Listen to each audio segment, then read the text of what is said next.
Today I want to talk about a new hypothesis that's emerging in the long COVID literature. The hypothesis is that one mechanism, just one mechanism, is actually the primary event that causes long COVID, and that all the other symptoms that people experience are secondary effects that are downstream of this one primary event. The simple statement of this hypothesis is that abnormal, unnatural microclots are the primary event that causes long COVID. And that all the symptoms that people experience, the inflammation, the immune response, the mast cell activation, the cognitive impairment, the dysautonomia, the POTS, the PEM, everything, are all secondary effects that occur downstream of this primary event of microclots forming. The key to this hypothesis is understanding these microclots are unnatural and abnormal. The clots are caused by proteins from either the COVID virus or fragments of the virus floating around in the blood and the circulatory system.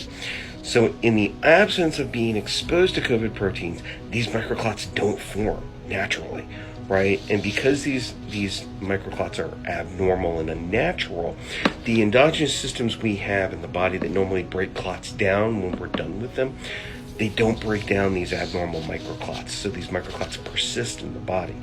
They stick around and they cause all the secondary symptoms that we're used to associating with long COVID.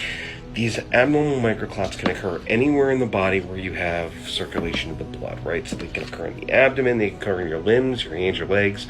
They can occur in your organs. They can even occur in the brain.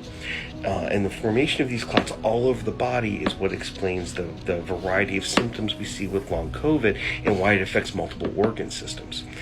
So from the molecular mechanisms point of view, this kind of unified hypothesis of long COVID is actually really attractive because it explains everything. Okay, so now we have a hypothesis, what do we do with it? Well, the first thing I want to do is actually look at whether all the long COVID data makes sense in the context of this hypothesis. I want to stress test the hypothesis with data. Second, the hypothesis tells us how we should go about designing therapies, whether they're pharmaceutical drugs or whether they're natural products and supplements. It tells us how to design therapies to address these microclots. That requires some more investigation on the molecular formation of these microclots and how to break them up. And that's something I'm going to be working on here moving forward. So I'm just spending all my time on stress testing the hypothesis and then designing therapies. And I'll be posting information and answers I get as I go along.